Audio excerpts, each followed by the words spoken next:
പീതാംബരം കരവിരാജിത ശംഖചക്ര കൗമോദകീ സരസിജം കരുണാസമുദ്രം രാധാസഹായം അതിസുന്ദരമന്ദഹാസം വാതാലയേശമനിശം ഹൃദി ഭാവയാമി. ഓം നമോ ഭഗവതേ വാസുദേവായ. ഓം നമോ നാരായണായ. സദ്ഗുരുഭ്യോ നമഃ. ശ്രീമദ് ഭാഗവതം അഷ്ടമസ്കന്ധം സപ്തമോധ്യായ. ശ്രീശുക ഉവാച തേ നാഗരാജമാമന്ത്ര്യ ഫലഭാഗേന വാസുകിം പരിവീയ ഗിരൗ തസ്മിൻ നേത്രമഭ്രിം മുദാന്വിതാ ആരേഭിരേ സുസംയത്ത അമൃതാർത്ഥം കുരുദ്വഃ ഹരി പുരസ്താൽ ജഗൃഹേ പൂർവം ദേവാസ്തതോ ഭവൻ. ശ്രീശുക ബ്രഹ്മർഷി പരീക്ഷത്തിനോട് കഥ തുടരുകയാണ്. ഏ കുരുവംശശ്രേഷ്ഠ, കുരുദ്വഃ എന്ന് വിളിക്കണം. തേ ഫലഭാഗേന, ആദ്യം പറഞ്ഞില്ലേ, കഴിഞ്ഞ അധ്യായത്തിന് അവസാനത്തിൽ പറഞ്ഞു, മന്ദരപർവ്വതത്തെ ഗരുഡന്റെ പുറത്ത് നിഷ്പ്രയാസം ഭഗവാൻ പൊക്കിക്കൊടന്ന് സമുദ്രത്തിൽ അങ്ങോട്ട് സ്ഥാപിച്ചു. ഭഗവാനും അവിടെ ഉണ്ട്, ദേവന്മാരോ അസുരന്മാരൊക്കെ അപ്പോഴേക്കും അവിടെ എത്തി. ഇനി എന്താണ്, ഇനി കടകോലായി. ഇനിയിപ്പോൾ അത് കയറ് വേണം, അതാണ്. അപ്പം എന്ത് ചെയ്തു അവര്? ഫലഭാഗേന നാഗരാജം വാസുകിയും ആമന്ത്രിയ, നാഗരാജാവായിട്ടുള്ള വാസുകിയെ വിളിച്ചു വരുത്തി കയറാവാൻ, കടകോലിന് കയറാവാൻ. അത് നേത്രം കയറാക്കാൻ വേണ്ടിയിട്ട്. അപ്പോൾ എങ്ങനെയാണ് വാസു, ആരെങ്കിലും സമ്മതിക്കും ഇത് കയറായിട്ട് ഇങ്ങനെ പിടിച്ച് അങ്ങോട്ടും വലിക്കാൻ? അപ്പോൾ അതാണ് എന്താണ് ഫലഭാഗേന, ഈ അമൃത ഫലത്തിൽ ഒരു ഭാഗം അങ്ങേക്കും തരാമെന്നാണ് ഒരു കരാറുമ്പിലാണ് വാസുകിയും കൊണ്ടുവന്നത്. ഇപ്പോൾ ഇവിടെ ഒന്നും മുൻകൂറായിട്ട് ആർക്കും കൊടുക്കലില്ല. എല്ലാവരും പണിയെടുത്തുണ്ടായി കഴിഞ്ഞാൽ അതിൽ നിന്ന് ഫലം എല്ലാവർക്കും അനുഭവിക്കുക എന്നുള്ള രീതിയിലാണ്. വാസുകിയോട് അങ്ങനെ പറഞ്ഞു. ഇതിൻ്റെ ഫലം എന്താണ്? അമൃതം കിട്ടുക എന്നത്. അമൃതം കിട്ടുക എന്ന് പറഞ്ഞപ്പോൾ വാസുകിക്കും സന്തോഷമായി. ശരി എന്നും പറഞ്ഞ് അങ്ങനെ വാസുകിയും വാസുകിയെ വിളിച്ചു വരുത്തിയിട്ട് തസ്മിൻ ഗിരൗ, ആ പർവ്വതത്തിൽ നേത്രം കയറാക്കി പരിവീയ, ആ ഒരു കയറാക്കി വേണ്ടി ചുറ്റിക്കെട്ടി. എന്നിട്ടോ മുദാന്വിത സുസംയത്ത, പർവ്വതമായി കയറുമായി. അപ്പം ഇനി സന്തോഷത്തോടെ സുസംയത്ത, നല്ല അധ്വാനം ചെയ്തുകൊണ്ട് അമൃതാർത്ഥേ അഭ്രിം മഥിതും ആരേവിലേ, അമൃതത്തിന് വേണ്ടി ആ സമുദ്രത്തെ കടയുവാൻ ആരംഭിച്ചു. പൂർവം ഹരി പുരസ്താൽ ജഗൃഹേ തഥ ദേവാ അഭവൻ. ആദ്യം ചെന്നിട്ട് നീ ഇതിലെ കടയാൻ വേണ്ടി ആദ്യം ചെന്ന് ഭഗവാൻ എന്ത് ചെയ്തു? ആ വാസുകിയുടെ തലഭാഗം ചെന്നങ്ങോട്ട് പിടിച്ചു, മുഖത്തിന്റെ ഭാഗം. പിന്നാലെ ദേവന്മാരും അദ്ദേഹത്തിന്റെ കൂടെ അങ്ങോട്ട് ചെന്നു. തന്നൈച്ഛന്തൈത്യവതയോ മഹാപുരുഷചേഷ്ടിതം നഗണീമോ വയം പുച്ഛം അഹേരംഗമമംഗളം. ആ സമയത്ത് ദൈത്യപതയ അസുരാധിപന്മാർക്ക് അത് ഇഷ്ടപ്പെട്ടില്ല എന്ന് പറയുന്നത്. കാരണം തൽ മഹാപുരുഷചേഷ്ടിതം ഐച്ഛൻ, ആ മഹാപുരുഷനായിട്ടുള്ള ഭഗവാന്റെ പ്രവൃത്തിയെ അവർക്ക് ഇഷ്ടമായില്ല. കാരണം എന്താണ്? ന ഗൃണീമോ വയം പുച്ഛം അഹേർ അംഗം അമംഗള, ഞങ്ങളെ ഈ പാമ്പിൻ്റെ അമംഗളായിട്ടുള്ള ഈ വാല് പിടിക്കാൻ ഞങ്ങളെ കിട്ടില്ല എന്ന് പറഞ്ഞ അസുരന്മാരാണ് പിണങ്ങി. കാരണം എന്താണ്? സ്വാധ്യായ ശ്രുതസമ്പന്ന പ്രഖ്യാതാ ജന്മകർമ്മഭി ഇതി തൂഷ്ണീം സ്ഥിരാൻ ദൈത്യാൻ വിലോക്യ പുരുഷോത്തമ സ്മയമാനോ വിസൃജ്യാഗ്രം പുച്ഛം ജഗ്രാഹസാമര. എന്താ കാരണം അറിയോ? പാമ്പിനെ പിടിക്കും ഞങ്ങളെ എന്താണ് എങ്ങനെയാണ്? സ്വാധ്യായ ശ്രുതസമ്പന്ന, ഞങ്ങൾ നല്ല വേദാംഗാദികളിലൊക്കെ പാരംഗതരാണ്. ജന്മം കർമ്മം ഇവയാൽ പ്രശസ്തി നേടിയവരുമായുള്ള ആൾക്കാരാണ് ഞങ്ങൾ. ദൈത്യന്മാരെന്ന് പറഞ്ഞാൽ ഞങ്ങൾ ഈ അമംഗളായിട്ടുള്ള പാമ്പിൻ്റെ പാല് പിടിക്കാൻ ഞങ്ങൾ വരില്ല എന്ന് പറഞ്ഞാൽ അവർ മുണ്ടാണ്ട് കണ്ടു നിന്നു. ആ സമയത്ത് ഭഗവാൻ ഒന്ന് സ്മയമാനോ, ഒന്ന് പിഞ്ചിരിച്ചുകൊണ്ട് എന്ത് ചെയ്തു? പുച്ഛം ജഗ്രാഹ, വേഗം തല വിട്ടിട്ട് പാമ്പിൻ്റെ വാല് ചെന്ന് ഭഗവാൻ കയറിയാണ് പിടിച്ചു. സാമര, അമരദേവന്മാരും ഭഗവാന്റെ പിന്നാലെ അവരും പാല് പിടിച്ചു എന്ന് പറയുകയാണ്. കൃതസ്ഥാന വിഭാഗാസ്ത ഏവം കശ്യപനന്ദന മമന്തു പരമായത്ത അമൃതാർത്ഥം പയോനിധിം. വീണ്ടും കൃതസ്ഥാന, അങ്ങനെ ആ നിൽക്കേണ്ട സ്ഥാനം പരസ്പരം മാറിയവരായിട്ടുള്ള അവര് കശ്യപനന്ദന, രണ്ടു കൂട്ടരും കശ്യപന്റെ പുത്രന്മാരാണ്. ഒന്ന് അതിഥിര പുത്രന്മാരാണ്, മറ്റത് ദിതിര പുത്രന്മാരാണ്, അല്ലെങ്കിൽ ധനുവിന്റെ പുത്രന്മാരാണെന്നില്ല. ഇവരെല്ലാവരും പരമായത്ത, അങ്ങേറ്റത്തെ അധ്വാനത്തോടു കൂടിയിട്ട് അമൃതാർത്ഥം പയോനിധിം മമന്തു, ആ പാലാഴി അങ്ങോട്ട് കടയാൻ തുടങ്ങി. ആ സമയത്തോ മധ്യമാനേർണവേ സോദ്രി അനാഥാരോഹ്യഹോ വിശൽ ദ്രിയമാണേപി ബലിഭിർ ദ്രിയമാണോപി ബലിഭിർ ഗൗരവാൽ പാണ്ഡുനന്ദന. ഹേ പരീക്ഷിത്തെ, അർണവേ മധ്യമ, ഇങ്ങനെ സമുദ്രം കടയാൻ തുടങ്ങിയ സമയത്തുണ്ടല്ലോ ആ അദ്രിഹി, ആ പർവ്വതം കൊണ്ട് പർവ്വതം ബലിഭി ദ്രിയമാണ്, അവനെ ബലവാന്മാരാൽ പിടിക്കപ്പെടുന്നതാണെങ്കിലും ഗൗരവാൽ പർവ്വതം ഭാരണ്ട. ഈ പർവ്വതത്തിനെ ഇങ്ങനെ അപ്പുറത്തും ഇപ്പുറത്തും കയറ് കെട്ടി അതിന് പിടിച്ചിട്ടുണ്ടെന്ന് പറഞ്ഞല്ലോ, പക്ഷെ പർവ്വതത്തിന് ഭാരമുണ്ടല്ലോ. അത് കാരണം എന്ത് ചെയ്തു? ഗൗരവാൽ അനാഥ, അടിഭാഗത്ത് താങ്ങൊന്നുമില്ല പർവ്വതത്തിൻ്റെ, ആ ഭാരമാണ്. അതുകൊണ്ട് അധ വിശൽ, താഴ്ത്തിക്ക് അങ്ങോട്ട് മെല്ലെ മെല്ലെ അങ്ങോട്ട് പോകാൻ തുടങ്ങി. ആ സമയത്ത് തേ സുനിർവിണ്ണ മനസ പരിമ്ലാനമുഖശ്രിയ ആസൻ സ്വപൗരുഷേ നഷ്ടേ ദൈവേനാതിബലീയസ. അതിബലീയസ ദൈവേന, ഇങ്ങനെ അത്യന്തം ബലവത്തായിട്ടുള്ള ഈശ്വരേച്ഛയാൽ പൗരുഷേ നഷ്ടേ, സ്വപൗരുഷേ നഷ്ടേ, തങ്ങളുടെ ആ പൗരുഷം നശിച്ച സമയത്ത്, ആയതിൽ എല്ലാവരും പരിശ്രമങ്ങൾ ചെയ്യുന്ന സമയത്ത് പെട്ടെന്ന് പർവ്വതം അങ്ങോട്ട് താണു പോകാൻ തുടങ്ങിയപ്പോൾ എന്താണ്ടായത്? അവർക്കൊന്നും ചെയ്യാൻ നിവൃത്തിയില്ലാണ്ട്. അപ്പോൾ അവർ സുനിർവിണ്ണ മനസ്സ്, വിഷാദത്തിനുള്ള മനസ്സോടും പരിമ്ലാനം വാടിയ മുഖകാന്തിയോടും കൂടിയായിട്ട് തീർന്നു അവരെല്ലാവരും എന്ന് പറയുകയാണ്. അതായത് മനസ്സ് മടുത്തു, മുഖം വാടി, അവരുടെ പ്രയത്നം വിഫലായി തീരുമോ എന്നുള്ള ഒരു പേടി തുടങ്ങി എന്ന് പറയുകയാണ്. വിലോക്യ വിഘ്നേശ വിധിം തദേശ്വരോ ദുരന്തവീര്യോ വിദദാമി സന്ധി കൃത്വാ വഹു കാച്ഛമമദ്ഭുതം മഹൽ പ്രവിശ്യതോയം ഗിരിമുജ്ജഹാരാ സർവത്ര ഗോവിന്ദനാമ സങ്കീർത്തനം ഗോവിന്ദ ഗോവിന്ദ. അത് മനസ്സിലാക്കി ഭഗവാൻ. പിന്നെ മാത്രമല്ല, തഥാ വിഘ്നേശവിധിം വിലോക്യ, വിഘ്നേശ്വരം വരുത്തിയുള്ള വിനയെ കണ്ടിട്ട്, അതായത് എന്താണ്, ഒരു പ്രവൃത്തി ചെയ്യാൻ നടക്കുമ്പോൾ ആദ്യമായിട്ടൊരു ഗണപതി ഹോമമൊക്കെ നടത്തി വിഘ്നേശ്വരനെ സന്തോഷിപ്പിക്കണം. അതുണ്ടായില്ല, അതാണ് ഇങ്ങനെ ചെറിയൊരു തടസ്സം വന്നത്. അത് മനസ്സിലാക്കിയിട്ട് എന്ത് ചെയ്തു? ദുരന്ത വീര്യ, അളവറ്റ വീര്യശാലിയായിട്ടുള്ള ഭഗവാൻ അഭിസന്ധി, ഈ വിഫലമാകാത്ത ഉദ്ദേശത്തോടു കൂടി തന്നെ ഈശ്വരൻ ഭഗവാനൊരു പ്രവൃത്തിക്ക് പുറപ്പെട്ട അതൊരിക്കലും വിഫലാവില്ല. അങ്ങനെയുള്ള ആ മഹാവിഷ്ണു എന്ത് ചെയ്തു? അത്ഭുതം മഹൽ കാച്ഛവം വപുകൃത്വ, അത്യത്ഭുതമായിട്ടുള്ള വലുപ്പമേറിയതായിട്ടുള്ള ഒരു ആമയുടെ ശരീരം സ്വീകരിച്ചിട്ട് തോയം പ്രവിശ്യ, വെള്ളത്തിലേക്ക് അങ്ങോട്ട് ഇറങ്ങിച്ചെന്ന് ഗിരിം ഉജ്ജഹാര, പർവ്വതത്തെ തൻ്റെ പുറത്തങ്ങോട്ട് വഹിച്ചുകൊണ്ട് അങ്ങോട്ട് പൊങ്ങി വന്നു എന്ന് പറയുകയാണ്. അപ്പോൾ പർവ്വതം അങ്ങോട്ട് മേൽപോട്ട് പൊങ്ങി. അതായത് അമൃതമദനം ആരംഭിക്കുന്ന സമയത്ത് ഇവിടെ വിഘ്നേശ്വരനെ സ്മരിച്ചിട്ടേ ഇല്ല എന്നാണ്. അതാണ് വിഘ്നേശ്വരൻ കോപിച്ചത്, മന്ത്രം സമുദ്രത്തിൽ താണതെന്നാണ് പറയണത്. പക്ഷെ എന്താണ്, ഭഗവാനുള്ളത് കൊണ്ട് ഭഗവാൻ അതിനെ അപ്പം തന്നെ ഒരു പ്രതിവിധി നടത്തി എന്നാണ് പറയണത്. തതുത്തമുത്ഥിതം വിഖ്യകുലാചലം പുന സമുദ്ധിരാ നിർമധിതും സുരാസുരാ ദധാര പൃഷ്ഠേന സലക്ഷയോജന പ്രസ്താരിണ ദ്വീപൈവാപരോ മഹാൻ. ആ പർവ്വതം അങ്ങോട്ട് പൊന്തി വന്നപ്പോഴേക്കുണ്ടല്ലോ, തം കുലാജലം ഉത്ഥിതം വീക്ഷ്യ, മേലോട്ട് പൊന്തി വന്നതായിട്ട് കണ്ടിട്ട് സുരാസുര ദേവന്മാരും അസുരന്മാരും വീണ്ടും നിർമ്മതിതും സമുദ്ധിത, വീണ്ടും കടയാൻ അങ്ങോട്ട് ഒരുങ്ങി പുറപ്പെട്ടു. ആ സമയത്ത് ആ കൂർമ്മമൂർത്തി ലക്ഷയോജന പ്രസ്താരിണ പൃഷ്ഠേന, 1,00,000 യോജന വിസ്താരമുള്ള തൻ്റെ പുറംഭാഗത്തിൽ മറ്റൊരു മഹാൻ ദ്വീപ, വേറൊരു ദീപം എന്നോണം, ദ്വീപ് എന്ന പോലെ അതിനെ അങ്ങനെ ഈ പർവ്വതത്തിനെ അങ്ങനെ ധരിച്ചുകൊണ്ട് അങ്ങനെ ആ പൊന്തി അങ്ങനെ നിന്ന് സമുദ്രത്തിലൊരു ദ്വീപുള്ള മാതിരിയാണ് ഭഗവാന്റെ ഇതിലെ കൂർമ്മരൂപിയായിട്ടുള്ള ഭഗവാന്റെ പുറംഭാഗം അങ്ങനെ കാണുന്നത്. സുരാസുരേന്ദ്രൈർഭുജവീര്യവേവിതം പരിഭ്രമന്തം ഗിരിമംഗപൃഷ്ഠത ബിഭ്രൽ തടാവർത്തനമാദി കച്ഛവോ മേനേംഗകണ്ഡൂയനം അപ്രമേയ. അംഗ പരീക്ഷത്തിനെ വിളിക്കുകയാണ് ശ്രീ സുബ്രഹ്മണ്യ പ്രിയപ്പെട്ടവനെ എന്നാ വിളിക്കുന്നത്. എന്താണ്? സുരാസുരേന്ദ്രൈ ഭുജവീര്യവേവിതം പരിഭ്രമന്തം.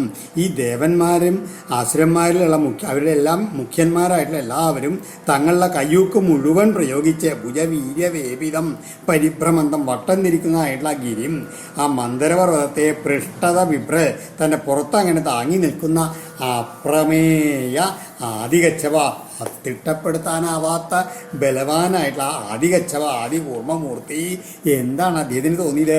അത് ആവർത്തനം, ആ പർവ്വതത്തിൻ്റെ തിരിച്ചുണ്ടല്ലോ തൻ്റെ പുറത്ത്, അതിനെ അംഗകണ്ടൂയനം, തൻ്റെ പുറത്ത് ആരോ ഇങ്ങനെ ചൊറിഞ്ഞു തരണമായി തോന്നി മേനെ കരുതിയെന്ന് അത്രയും ഉണ്ടായല്ലോ അദ്ദേഹത്തിനെ പറയുകയാണ്.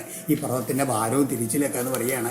ആ കണ്ടൂയിന് ആ ചൊറിച്ചിലിൻ്റെ സുഖം കാരണം ആദിവരാഹ കൂർമ്മമൂർത്തിയായിട്ടുള്ള ഭഗവാൻ ഒന്ന് കടന്നുറങ്ങിയെന്നും ആ ഭഗവാന്റെ ആ കൂർക്കം വലികളുണ്ട് ഉറങ്ങുന്ന സമയത്തുള്ള കൂർക്കം വലി, അതാണ് ആ ദീർഘമായിട്ടുള്ള ശ്വാസോച്ഛ്വാസം, അതിൻ്റെ സംസ്കാരം കൊണ്ടാണ് ഇന്നും സമുദ്രത്തിൽ വേലിയിറക്കം ഉണ്ടാവണമെന്നൊക്കെ ആ 12ാം സ്കന്ധത്തിൽ 13ാമത്തെ അധ്യായത്തിൽ 2ാം ശ്ലോകത്തിൽ ഭഗവാൻ സ്തുതിച്ചുകൊണ്ട് ചെല്ലും.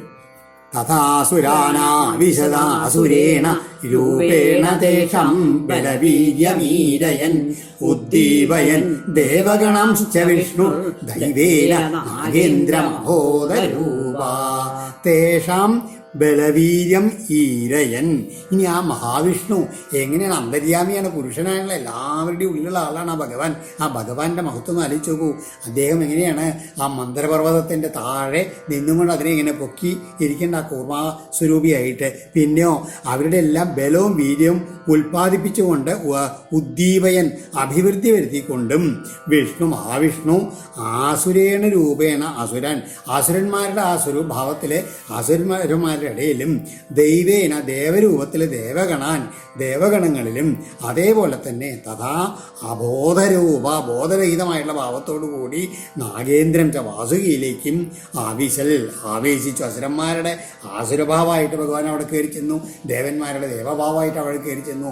വാസുകിക്ക് നിദ്ര കൊടുത്തുകൊണ്ട്, കാരണം അങ്ങനെ ഒരു ഉറക്കലേക്ക് വാസുകിക്ക് ഇതാവില്ലേ, എപ്പോഴും ഇങ്ങനെ അങ്ങോട്ട് കൂടി തിരിഞ്ഞുകൊണ്ടിരുന്നാൽ അപ്പോൾ ഒരു ഇതാല്ലേ അതേ ഭാവത്തിൽ അങ്ങനെ ബോധരഹിതമായിട്ടുള്ള ഭാവത്തോടു കൂടി വാസുകിക്ക് അങ്ങനെ ചെന്ന് എല്ലാം ഭഗവാൻ തന്നെ താൻ ചെയ്യണത്. ഉപര്യകേന്ദ്രം ഗിരിരാടിവന്യ ആക്രമ്യ ഹസ്തേന സഹസ്രബാഹു തസ്തൗ ദിവി ബ്രഹ്മഭവേന്ദ്രമുഖ്യൈർ അവിഷ്ടുവദ്ഭി സുമനോവിവൃഷ്ട. പിന്നെ ആലോചിച്ച് നോക്കി, എല്ലാ സ്ഥലത്തും ഭഗവാന്റെ നോട്ടത്തിൻ്റെതാണ്. എങ്ങനെ? ഉപരി സഹസ്രബാഹു അന്യ ഗിരിരാൻ ഇവ അകേന്ദ്രം ഹസ്തേന ആക്രമ്യ. എന്താണ്? പെട്ടെന്ന് ഇങ്ങനെ ഈ അടിയിൽ ഭഗവാൻ ഭാരം കൊടുത്തിട്ടുണ്ട്. അപ്പം അങ്ങനെ തിരിയുന്ന സമയത്ത് ചില സമയത്ത് പർവ്വതം അങ്ങനെ പൊന്തി മേലോട്ട് പോകും. അപ്പോൾ അത് പോകാതിരിക്കാൻ വേണ്ടി ആ 1000 കൈകളുള്ള ആ ഭഗവാൻ എന്തുണ്ട്, ആ പർവ്വതത്തിൻ്റെ മുകളിൽ തൻ്റെ കൈ അങ്ങനെ വെച്ചേണ്ടത്, ഹസ്തേന ഒരു കൈ കൊണ്ട് അങ്ങനെ ഒതുക്കി പിടിച്ചേണ്ടത് പറയുകയാണ്. ആ ഭഗവാന്റെ അത്ഭുതമായിട്ടുള്ള കാഴ്ച കണ്ടിട്ട് അഭിഷ്ടുവദ്ഭി ബ്രഹ്മഭവേന്ദ്രമുഖ്യൈ, അത് ചുറ്റും നിന്ന് ഭഗവാന്റെ കണ്ടിട്ട് അത്ഭുതമായിട്ടുള്ള രൂപം കണ്ടിട്ട് അവിടെ ചെയ്യുന്ന പരമേശ്വരൻ, ഇന്ദ്രൻ പറ്റുള്ള മറ്റു ദേവന്മാരുണ്ടല്ലോ, അവരെല്ലാവരും സുമനോഭിവൃഷ്ട ദിവ്യ പുഷ്പങ്ങളും കൊണ്ട് അങ്ങനെ വർഷിക്കപ്പെട്ടവനായിട്ട് ആകാശത്തിൽ അങ്ങനെ സ്ഥിതി ചെയ്തു എന്ന് പറയുകയാണ്. ഉപര്യതശ്ചാത്മനി ഗോത്രനേത്രയോ പരേണതേ പ്രാവിശതാ സമേദിതാ മമന്ധുരഭ്രിം തരസാമദോൽക്കടാ മഹാദ്രിണ ക്ഷോഭിതനക്രചക്രം. ആത്മനി ഗോത്രനേത്രയോ, അതായത് ഇനി മാത്രമല്ല പറഞ്ഞേ, ആത്മസ്വരൂപത്തിൽ ഈ മന്ദരപർവ്വതത്തിൻ്റെയും കയറായ വാസുകിയുടെയും ഉപരി മുകളിലും അടിയിലും ആവേശിച്ച പരേണ മഹാപുരുഷനാൽ, അതായത് പർവ്വതത്തിൻ്റെ അടിയിൽ കൂർമ്മരൂപത്തിലുണ്ട്, പർവ്വതത്തിൻ്റെ മുകളിൽ തൻ്റെ കൈയായിട്ട് വെച്ചിട്ടുണ്ട്. ആ ദേവന്മാരുടെ രൂപത്തിലുണ്ട് ഭഗവാൻ, അസുരന്മാരുടെ രൂപത്തിലുണ്ട് ഭഗവാൻ, കയറായിട്ടുള്ള വാസുകിയുടെ രൂപത്തിലുണ്ട്, എല്ലാറ്റിലും തൻ്റെ ആ ശക്തി പ്രവേശിപ്പിച്ചുകൊണ്ടുള്ള ഭഗവാനാൽ ആ സമേതി ശക്തി വർദ്ധിക്കപ്പെട്ട അവർ മധോന്മത്തന്മാരായിട്ട് മഹാദ്രിണ ആ പർവ്വതത്താൽ ക്ഷോഭിത നക്രചക്രം, അങ്ങനെ പർവ്വതം അങ്ങനെ തിരിയുന്ന സമയത്തുണ്ടല്ലോ, സമുദ്രം അങ്ങനെ ഇളകി മറിക്കപ്പെട്ട അതിൽ ആ ജലജീവികൾക്ക് അങ്ങനെ അങ്ങോട്ടും കടന്നു അങ്ങനെ തിരിയാൻ തുടങ്ങി. അഭ്രിം തരസാ മമന്ധു, അതേ രീതിയിൽ സമുദ്രത്തെ ശക്തിയോടെ അങ്ങനെ കടഞ്ഞു തുടങ്ങി എന്ന് പറയുകയാണ്. അഹീന്ദ്രസാഹസ്ര കഠോര തൃന്മുഖ ശ്വാസാഗ്നിധൂമാഹതവച്ചസോസുര പൗലോമ കാലേയ ബലില്വലാദയോ ധവാഗ്നിദഗ്ധ സരള ഇവാ ഭവൻ. നേത്ര പറഞ്ഞില്ലേ, ആ ഭഗവാൻ ആ പാമ്പിൻ്റെ തല ചെന്ന് പിടിച്ചപ്പോൾ ഞങ്ങൾ വാലയെ പിടിക്കില്ല താലയെ വേണമെന്ന് പറഞ്ഞിട്ട് അസുരന്മാരൊക്കെ അവിടെ ചെന്ന് നിന്നു. ഇപ്പോഴും അപ്പം അവിടെ അതിൻ്റെ ആ ഭഗവാന്റെ ആ ഭാവം മനസ്സിലാക്കാത്തതുകൊണ്ടാണ്. കാരണം തല പിടിച്ച അപകടമാണെന്ന് അവരൊന്നും ആലോചിച്ചില്ല. അപ്പോൾ അതാണ് ഉണ്ടായത്. എന്താണ്? അഹീന്ദ്ര സാഹസ്ര കഠോര ദൃക് മുഖശ്വാസ. നാഗരാജാവായിട്ടുള്ള വാസുകിക്ക് എങ്ങനെ വെച്ചാൽ 1000 കഠോരങ്ങളായിട്ടുള്ള നേത്രങ്ങളും പണങ്ങളൊക്കെ ഉണ്ട്.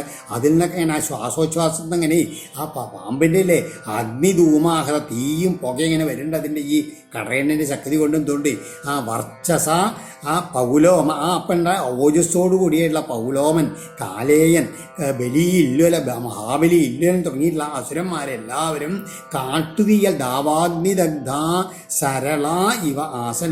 കാട്ടുതീയിൽ വെന്ത് കരിഞ്ഞുള്ള പനകൾ പോലെ ആയിട്ട് ആയിത്തീർന്നു അവരെ എന്ന് പറയുകയാണ്. ആ സമയത്തോ ദേവാംശ്ച തച്ഛ്വാസ ശിഖാഹത പ്രഭൻ തുമ്രാംബര സ്രഗ്വരകഞ്ചുഗാനനൻ സമഭ്യവർഷൻ ഭഗവൽവശാഖന ബഹുത് സമുദ്രോർമിപകൂടവായവാ. ആ തച്ഛ്വാസശിഖാഗത പ്രഭൻ ആ വാസുകിയുടെ ഈ ശ്വാസവായുവിൻ്റെ ജ്വാലയിൽ കാന്തി മങ്ങിയവരും ധൂമ്രാംബരസ്രക് വരകഞ്ചുകാനൻ ആ പുക പുരണ്ട വസ്ത്രങ്ങൾ, രത്നമാലകൾ, കവചങ്ങൾ, മുഖങ്ങൾ എന്നിവയോട് കൂടിയുമായിട്ടുള്ള ദേവന്മാരെയുടെ അടുത്ത് അവർക്ക് എന്തുണ്ടായി? രണ്ടുപേർക്കുണ്ടായി, അസുരന്മാരുടെ ഉണ്ടായി. ഇങ്ങേറ്റുള്ള ദേവന്മാരുടെ അടുത്ത് വരെ വന്നു ഈ പുകയും തക്ക. പക്ഷെ എങ്ങനെയാണ്? ദേവന്മാർക്കാകട്ടെ ഭഗവൽ വശാഘന സമഭ്യവർഷൻ ഭഗവാന്റെ സ്വാധീനത്തിലുള്ള മേഘങ്ങൾ അങ്ങനെ നന്നായി പെയ്തട്ടോ എന്ത് ചെയ്തു? ആ സമുദ്രോർമ്മി ഉപകൂഢമായവ ആ തിരമാലകളെ തഴിയുള്ള നല്ല തണുത്ത കാറ്റും അങ്ങനെ വീശാൻ തുടങ്ങി. മഴയും പെയ്തുകൊണ്ട് അവർക്ക് ഈ പാമ്പിൻ്റെ വായയിൽ നിന്നുള്ള ചൂടും പുകയും അഗ്നിയൊന്നും അവരെ തീരെ ബാധിച്ചില്ല ദേവന്മാരെ. കാരണം അവർ ഭഗവാന്റെ വശത്തായിരുന്നുകൊണ്ട്. മധ്യമാനാൽ തഥാ സിന്ധോർ ദേവാസുരവരൂധവൈ യദാ സുധാനജായേത നിർമ്മമന്ദാരിത സ്വയം. ഇപ്രകാരം തഥാ ദേവാസുരവരൂധവൈ ദേവന്മാരുടെയും അസുരന്മാരുടെയും അധിപന്മാരാൽ മധ്യമാനാൽ മതിക്കപ്പെട്ടുകൊണ്ടിരുന്ന സിന്ധോ ഈ സമുദ്രത്തിൽ നിന്ന് യഥാ സുധാ നജായേത ആ എപ്പോഴും ഇങ്ങനെ കടഞ്ഞിട്ടൊന്നും അമൃത് പുറത്തു വരില്ല എന്ന് കണ്ടപ്പോൾ ചെയ്തു? അജിത സ്വയം നിർമ്മമന്ത ഭഗവാൻ വേഗം നിങ്ങളൊന്നും കടഞ്ഞാലൊന്നും ഉണ്ടാവാൻ പോകില്ല എന്ന് പറഞ്ഞുകൊണ്ട് തന്നെ ഇടുന്ന അങ്ങോട്ട് കടയാൻ ആരംഭിച്ചു. ആ പർവ്വത ആ 2 കൈകളെ കൊണ്ടും ആ ഓരോ കൈതിൽ പാമ്പിഴ വാസുകിയുടെ ഓരോ വശം അങ്ങോട്ട് പിടിച്ച് ഭഗവാൻ ഒറ്റയ്ക്ക് നിന്ന് അങ്ങോട്ട് കടയാൻ തുടങ്ങിയത് വഴിയാണ്. അതിൻ്റെ മനോഹരമായിട്ടുള്ള രൂപമാണ് മേഘശ്യാമ കനകപരിധി കർണവിദ്യോത വിദ്യുർ മൂർധ്നിഭ്രാജൽ വിലുളിതഗജ ശ്രദ്ധരോ രക്തനേത്ര ജൈത്രൈർദോർഭി ജഗദഭയതൈർ ദന്തശൂകം ഗൃഹീത്വാ മത്നൻ മത്ന പ്രതിഗിരിവാശോപദാതോ ധൃതാദ്രി. ആ ഭഗവാന്റെ രൂപം ഒരു ധ്യാന ശ്ലോകമാരിയാണത്. മേഘശ്യാമ നല്ല നീളമേഘശ്യാമള നിർണ്ണയമുള്ള ഭഗവാൻ കനകപരിധി നല്ല സ്വർണം പോലെ തിളങ്ങുന്ന മഞ്ഞപ്പട്ട് ധരിച്ചുണ്ട്. കർണവിദ്യോത വിദ്യുൽ മിന്നൽ പോലെ തിളങ്ങുന്ന കർണാഭരണങ്ങൾ ധരിച്ചുണ്ട്. മൂർധനി ശിരസ്സിലെ ഭ്രാജൽ വിലുളിത ചിന്നിച്ചെതറിയ അളകങ്ങളാൽ ശോഭിക്കുന്നവനാണ്. ശ്രദ്ധര വനമാല അണിഞ്ഞുണ്ട്. നല്ല രക്തവർണ്ണുള്ള കണ്ണികളുടെ കൂടിയുള്ള ആളാണ് ഭഗവാൻ. ജൈത്രൈ വിജയം വരിക്കുന്നവയും ജഗത് അഭയതൈ ലോകർക്ക് അഭയം നൽകുന്നതുമായ തൻ്റെ തൃക്കരങ്ങളാൽ ദൂർഭി ദന്തശൂകം ഗൃഹീത്വ 2 കൈകളെ കൊണ്ട് ആ പാമ്പിനെ ഇങ്ങോട്ട് പിടിച്ചിട്ട് മത്ന ആ മന്ദരമാകുന്ന കടകോൽ കൊണ്ട് മത്നൻ കടഞ്ഞുകൊണ്ടും അധോ ധൃതാദ്രി പിന്നെ കൂർമ്മരൂപത്തിൽ പർവ്വതത്തെ താങ്ങിക്കൊണ്ടും പ്രതിഗിരീവ വേറൊരു പർവ്വതമോ എന്ന് തോന്നിക്കുമാറ് ശോഭിച്ചു എന്ന് പറയാണ്. ആ ഭഗവാനും മന്ദരപർവ്വതം കണ്ട 2 പർവ്വതങ്ങൾ അങ്ങനെ ഒരു അടുത്തടുത്ത് നിൽക്കണ മാതിരിയാണ് തോന്നി എന്ന് പറയാണ്.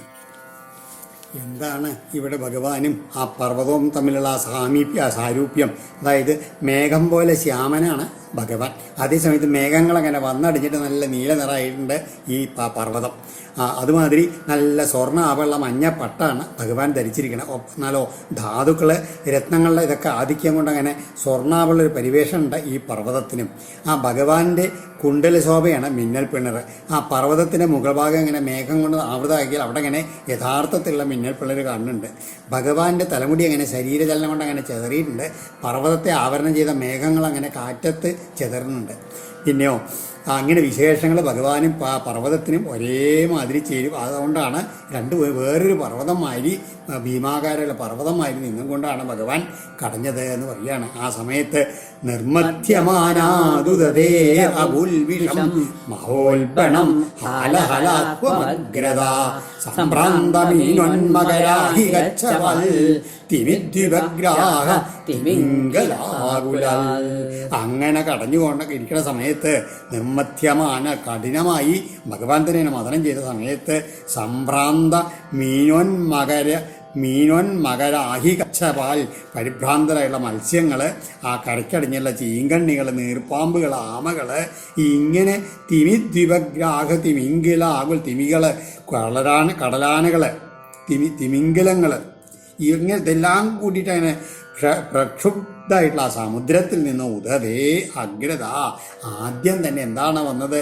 ആലാഹ്വലഹം അത്യുൽബണം വിഷം അഭൂൽ. ആലാഹലം എന്ന് പേരായിട്ടുള്ള, അതായത് കാളകൂടെന്ന് പറയപ്പെടുന്ന ഏറ്റവും ഉഗ്രായിട്ടുള്ള വിഷാണ് ആദ്യം ആവിർഭവിച്ചതെന്ന് പറയുകയാണ്. തദുഗ്രവേഗം ദിശിതശ്യുവല്യതോ വിസർപ്പദുൽസർപ്പദസഹ്യമപ്രവീ ഭീതാ പ്രജാ ദുദ്രൂരംഗസേശ്വര അരക്ഷ്യമാണ ശരണം സദാശിവം.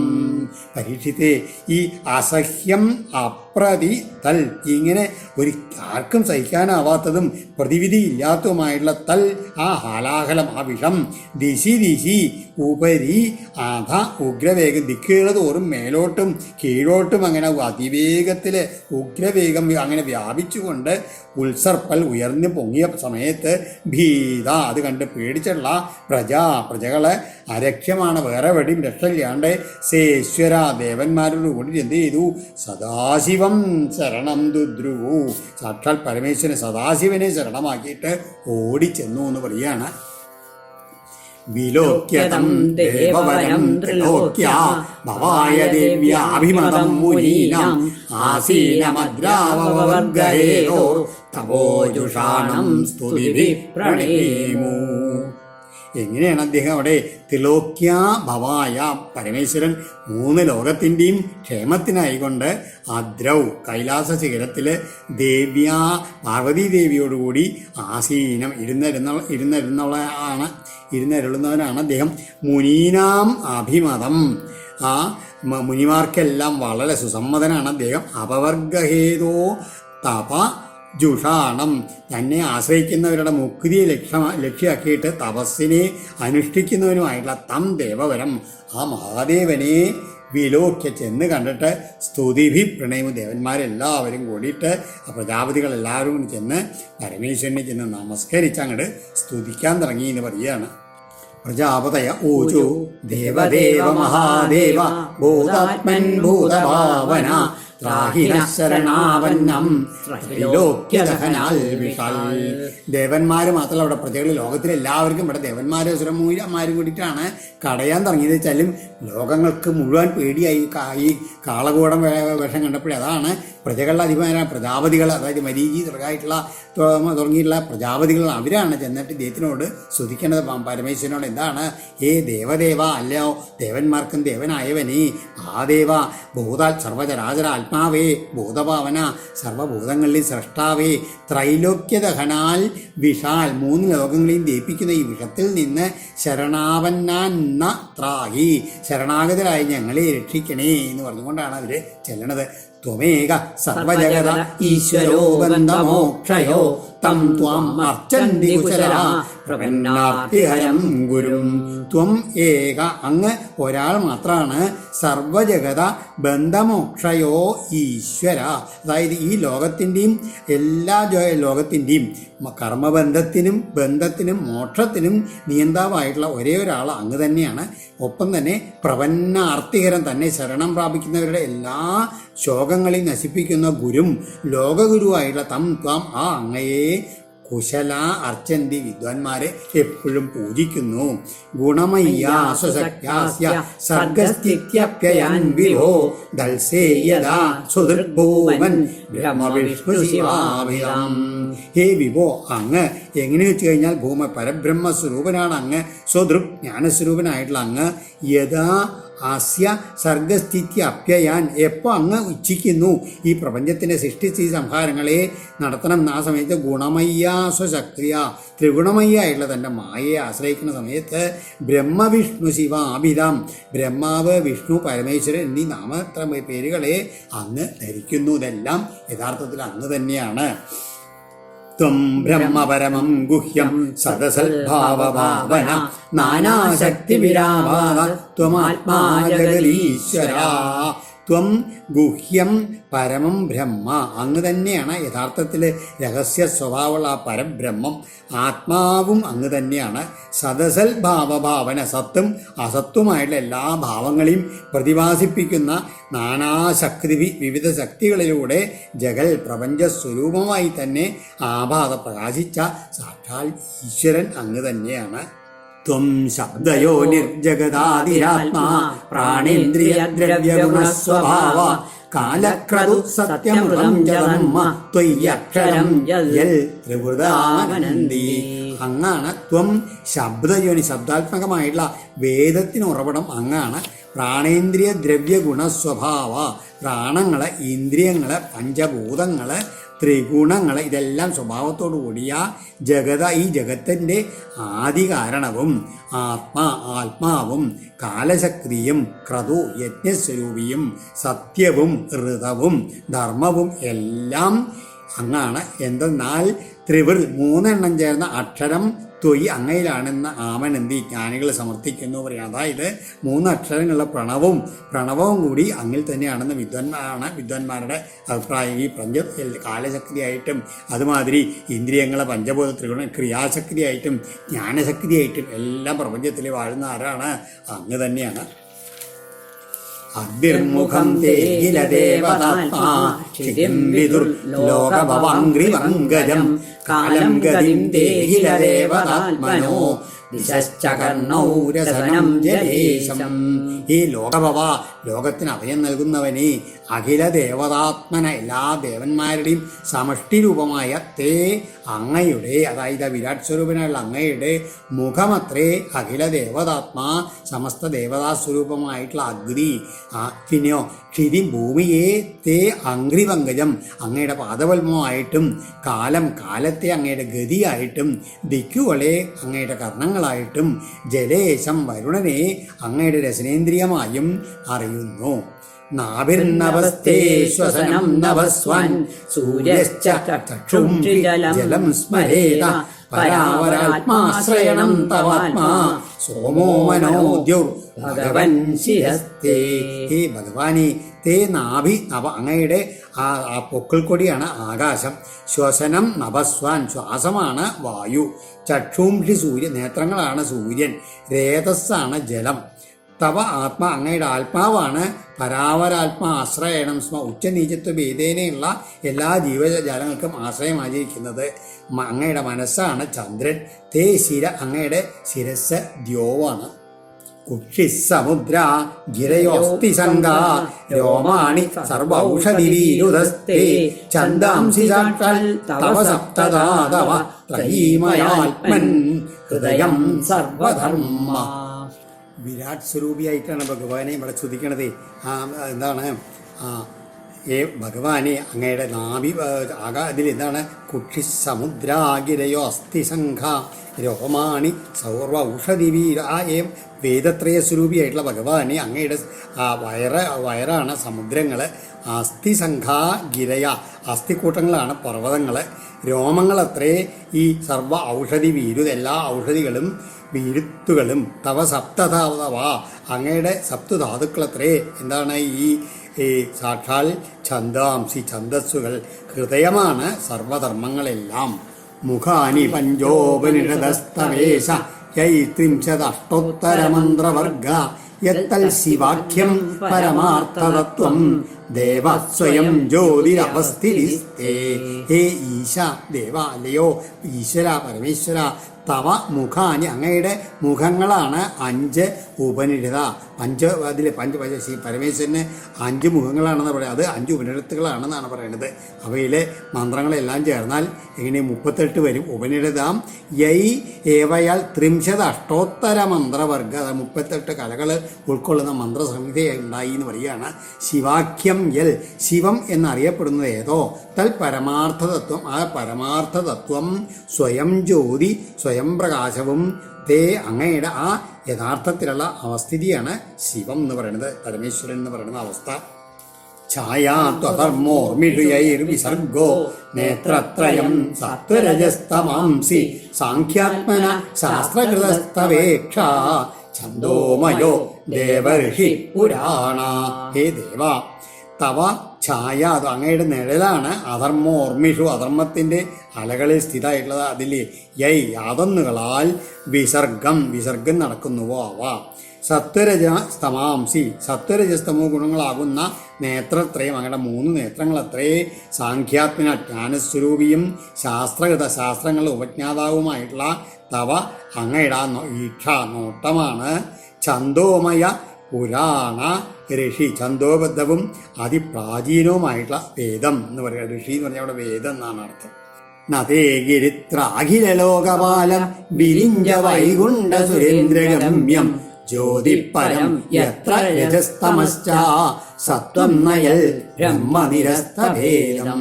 ഹേ ഗിരിത്ര അല്ലയോ കൈലാസനാഥ എത്ര യാതൊന്നിൽ രജ തമ സത്വം ച ഈ 3 ഗുണങ്ങളും ഇല്ലയോ യൽ യാതൊന്ന് നിരസ്തഭേദം ഭേദമെന്ന അവസ്ഥയെ നിരസിച്ച പരബ്രഹ്മമാകുന്നുവോ തേ അങ്ങയുടെ ആ പരം ജ്യോതി ഏറ്റവും ഉപരിയായിട്ടുള്ള ജ്യോതിർമയ രൂപം അഖില ലോകപാല വിരിഞ്ച വൈകുണ്ഠ സുരേന്ദ്രഗമ്യം സർവലോകപാലന്മാർക്കോ ബ്രഹ്മാവിനോ വിഷ്ണുവിനോ ദേവേന്ദ്രനോ പ്രാപ്യല്ല എന്നാണ് പറയണത്. 30ാമത്തെ ശ്ലോകത്തിൽ പറഞ്ഞില്ല നേത്രത്രയം സത്വരജസ്തമാംസി എന്ന് പറഞ്ഞത്. അതായത് ഈ എന്താണ് വിസർഗം എന്ന് പറഞ്ഞു കഴിഞ്ഞാൽ എന്താണ് സൃഷ്ടി വൈവിധ്യം. സർഗം എന്ന് കഴിഞ്ഞാൽ വിസർഗം ഉണ്ട്. അത് എന്താണെന്ന് വെച്ച് കഴിഞ്ഞാൽ സത്വഗുണം രജോ ഗുണം തമോ ഗുണം 3 ഭാവങ്ങളെ കൊണ്ടാണ് ഉണ്ടാവുന്നത്. ആ ഗുണങ്ങളെല്ലാം എങ്ങനെയാണ് പരമേശ്വരൻ്റെ 3 കണ്ണുകളാണ്. പിന്നെ ജ്ഞാനസ്വരൂപിയും സർവ്വശാസ്ത്രങ്ങളുടെയും ഉപജ്ഞാതാവായിട്ടുള്ള ആ പരമേശ്വരൻ്റെ നോട്ടം തന്നെയാണ് അതിപ്രാചീനമായിട്ടുള്ള വേദം. അതുകൊണ്ട് ഈ കൈലാസനാഥ ഈ 3 ഗുണങ്ങൾക്കും അതീതവും ഭേദമെന്ന അവസ്ഥാവിശേഷത്തെ അവലംബിക്കാത്തതുമായിട്ടുള്ള അങ്ങയുടെ ആ ജ്യോതിർമയ രൂപമാണ് പരബ്രഹ്മസ്വരൂപം ശിവം എന്ന് പറയുന്നത്. അതിൻ്റെ പൊരുള് ബ്രഹ്മാവ് വിഷ്ണു ലോകപാലന്മാർ ഇവർക്ക് ആർക്കും ഒരിക്കലും കാണാൻ പറ്റില്ല, പ്രാപിക്കാൻ പറ്റാത്തതാണെന്ന്. ആ കാമാധ്വര ത്രിപുര കാലകരാദ്യനേക ഭൂതദ്രുഹ ക്ഷപയത സ്തുതയേന തത്തേ യസ്ത്വന്തകാല ഇദമാത്മകൃതം സ്വനേത്ര വന്യസ്ഫുലിംഗശിഖയാ ഭസിതം ന വേദ. കാമ അധ്വര ത്രിപുര കാലകരാദി അനേക ഭൂതദ്രുഹ ആ ഭഗവാൻ പരമേശ്വരൻ പലതരത്തിൽ ജനദ്രോഹം ചെയ്യുന്ന പലരും രക്ഷിച്ച അവരെയൊക്കെ നിഗ്രഹിച്ചിട്ട് ഭഗവാൻ ജനങ്ങളെ രക്ഷിച്ചിട്ടുണ്ട്. ഇതാണ് കാമദേവനെ എണിച്ചു. അതുമാതിരി അധ്വര ദക്ഷയജ്ഞത്തിന് നാശം വരുത്തി ത്രിപുരന്മാരെ വധിച്ചു. കാളകൂട വിഷം മുതലായുള്ള ധാരാളം ജനദ്രോഹം ചെയ്തവയെ ക്ഷപയത ഇല്ലാതെ കാളകൂട വിഷത്തിന് ഇതാ ചെയ്യാൻ പോണേ ഉള്ളൂ. ഇപ്പം തന്നെ പറഞ്ഞു, മുൻകൂട്ടി തന്നെ സ്തുതിച്ചു. ഇല്ലാതാക്കിയ അങ്ങയുടെ അതൊന്നും അവയൊന്നും സ്തുതയെ അങ്ങയ്ക്ക് സ്തുതിക്കത്തക്ക പ്രാധാന്യമുള്ളതല്ല എന്ന് പറയണ. കാരണം എത്ര നിഷ്പ്രയാസം ചെയ്യാവുന്നതാണ്. കാരണം അന്തകാലേ യതോ ഈ കൽപ്പാന്തത്തിലെ യാതൊരു ആളാകട്ടെ ആത്മകൃതം തന്നാൽ സൃഷ്ടിക്കപ്പെട്ട ഇതം ഈ പ്രപഞ്ചം സ്വനേത്ര വന്യസ്ഫുലിംഗശികയാ തൻ്റെ ആ കണ്ണിൽ നിന്ന് പുറപ്പെടുന്ന തീപ്പൊരികളുടെ ജ്വാലയാൽ ഭസിതം നവേദ ഭസ്മീകൃതമാകുന്നു എന്നത് അറിയുന്നില്ല ആ ആൾക്കാരെന്ന് പറയുകയാണ്. അങ്ങനെയുള്ള പരമേശ്വരന് ഈ ചെറിയ മറ്റൊന്നും ഒരു ലീല മാത്രമേ ഉള്ളെന്ന് പറയുകയാണ്. ആത്മരാമ ഗുരുഭിർ ഹൃദി ചിന്തിതാംഗ്രി ദ്വന്ദ്വം ജഗന്തമുമയാ തവസാഭിതപ്തം കത്തന്ത ഉഗ്രപരുഷം നിരതം ശ്മശാനേ തേ നൂനമൂതിമവിദം തവഹാതലജ്ജ.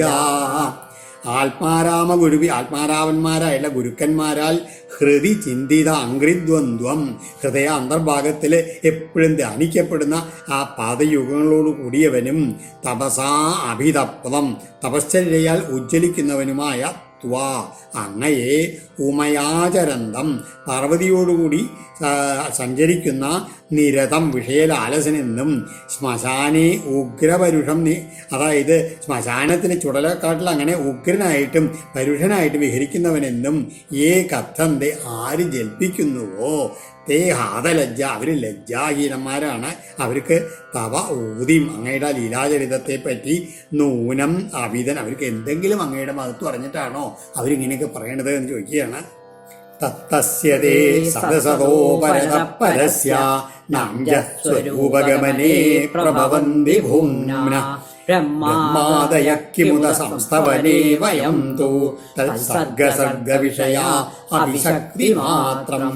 സദസതോ പരത സത്ത് അസത്ത് ഇതിൻ്റെ രണ്ടിൻ്റെയും മുകളിലായിട്ടുള്ള മായയിൽ നിന്ന് ഉപരിയായിട്ടുള്ള തസ്യതേ ആ അങ്ങയുടെ ഭൂമ്ന മഹിമാവിൻ്റെ സ്വരൂപഗമനെ വാസ്തവത്തിലുള്ള രൂപം അറിയാൻ ബ്രഹ്മാദയ നാഞ്ചപ്രഭവന്തി ബ്രഹ്മാദികൾക്ക് പോലും വേണ്ട പോലെ ശക്തരാകുന്നില്ല എന്ന് പറയുകയാണ്.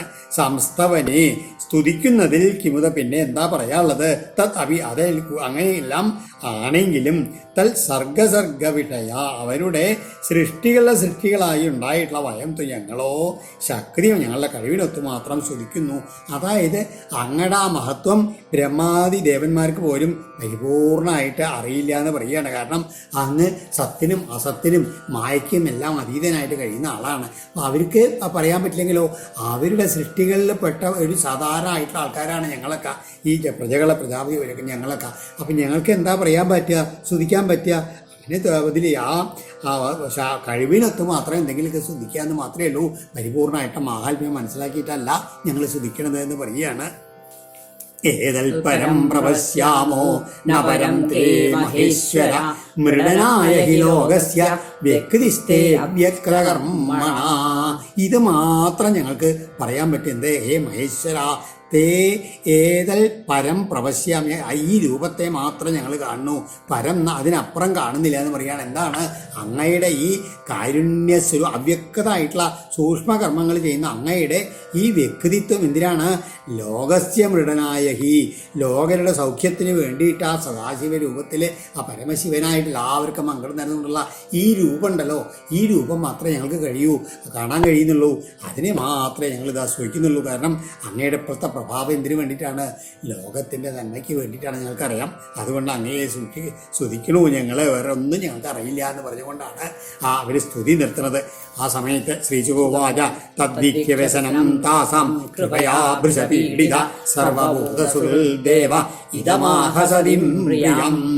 ഇങ്ങനെ ആ താസാം ആ പ്രജാപതിമാരുടെ എല്ലാം വ്യസനം കണ്ടിട്ട് സർവഭൂതസുഹൃൽ സർവ്വജീവജാലങ്ങൾക്കും സുഹൃത്തായ ദേവ ശ്രീമഹാദേവൻ കൃപയാ ഭൃശപീഡിത കാരുണ്യം കൊണ്ട് ഏറ്റവും വിവശനായിട്ട് പ്രിയാം സതീം ഇതമഹ തൻ്റെ പത്നിയായിട്ടുള്ള സതീദേവിയോട് ഇപ്രകാരം പറഞ്ഞു.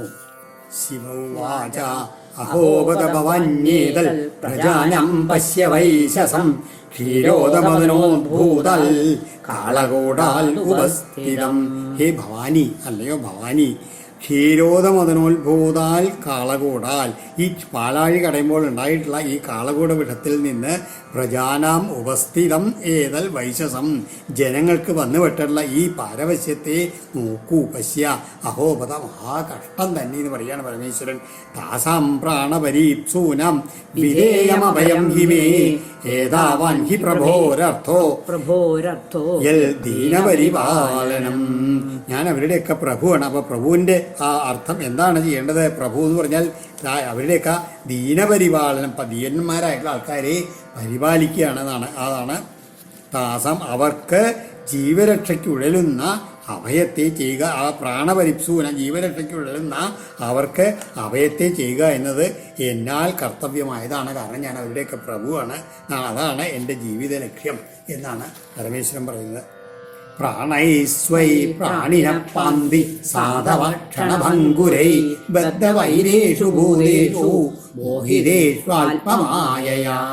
ആത്മമായയാ മോഹിതേഷു, അതായത് അവരവരെ ബാധിച്ചുള്ള മായ കാരണം മോഹിതരായിട്ട് ഭൂതേഷു ബദ്ധവൈരേഷു, ജീവജാലങ്ങൾ പരസ്പര വിദ്വേഷത്തിൽ കഴിയണ സമയത്ത് സത്തുക്കൾ എന്ത് ചെയ്യുന്നു? ക്ഷണഭംഗുരൈ സ്വൈ പ്രാണൈ, ഒരു നിമിഷ നേരം കൊണ്ട് തകരുവാൻ സാധ്യമായിട്ടുള്ള തൻ്റെ പ്രാണൻ, അതായത് ജീവൻ കൊണ്ട് പ്രാണിനെ പാന്തി, ജീവജാലങ്ങളെ സംരക്ഷിക്കുന്നു. ഭഗവാന്റെ മായയിൽ മുഴുകിയിട്ട് സാധാരണ ഞങ്ങളൊക്കെ എന്ത് ചെയ്യും? അങ്ങോട്ടും ഇങ്ങോട്ടും മത്സരിക്കും, യുദ്ധം, വൈരം പുലർത്തൊക്കെ ചെയ്യും. കാരണം ശരീരബോധം ഉള്ളതുകൊണ്ട്. എന്നാലോ ആ സത്തുക്കളായിട്ടുള്ള ആൾക്കാർക്ക് എന്താണ്? അവർക്ക് തങ്ങളുടെ പ്രാണനെ വിലയില്ല. കാരണം പ്രാണൻ എങ്ങനെയാണ് നിമിഷ നേരം കൊണ്ട് തീരാൻ സാധ്യതയുള്ളതാണെന്ന് അവർക്ക് അറിയാം. അതുകൊണ്ട് എന്ത് ചെയ്യും? തങ്ങളുടെ ശരീരം കൊണ്ട് എപ്പോഴും അന്യർക്ക് ഉപകാരപ്രദമായിട്ടുള്ള കാര്യങ്ങളെ അല്ലെങ്കിൽ അന്യരെ സംരക്ഷിക്കാൻ വേണ്ടിയിട്ട് സത്തുക്കൾ പരിശ്രമിക്കണു. പുംസ കൃപയതോ ഭദ്രേ സർവാത്മാ പ്രിയതേ ഹരി പ്രീതേഹരോ ഭഗവതി പ്രിയേഹം സചരാചര തസ്മാദിദം ഗരം പുഞ്ചേ പ്രജാനം സ്വസ്തിരസ്തു മേ. അതുകൊണ്ട് ഹേ ഭദ്രേ, മംഗളസ്വരൂപിണി, കൃപയത പുംസ, കരുണാമയനായിട്ടുള്ള ഒരുവന്, സർവാത്മാ ഹരി പ്രിയത, അങ്ങനെ ഒരാളിൽ സർവാത്മാവായുള്ള ശ്രീഹരി പ്രീതനായിത്തീരുന്നു.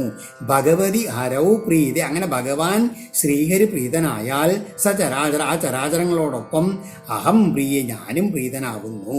തസ്മാൽ, അതുകൊണ്ട് ഇതം ഗിരം, ഈ വിഷത്തെ ഭുഞ്ചേ, ഞാനിതാ ഭക്ഷിക്കാൻ പോകുന്നു എന്ന് പറയണം. മേ പ്രജാനാം സ്വസ്തി അസ്തു, എൻ്റെ പ്രജകൾക്ക് എല്ലാവർക്കും സൗഖ്യമുണ്ടാവട്ടെ എന്ന് പറഞ്ഞുകൊണ്ട് കരുണാമയനായുള്ള ഭഗവാൻ ലോകരക്ഷാർത്ഥം എന്ത് ചെയ്യാണ്?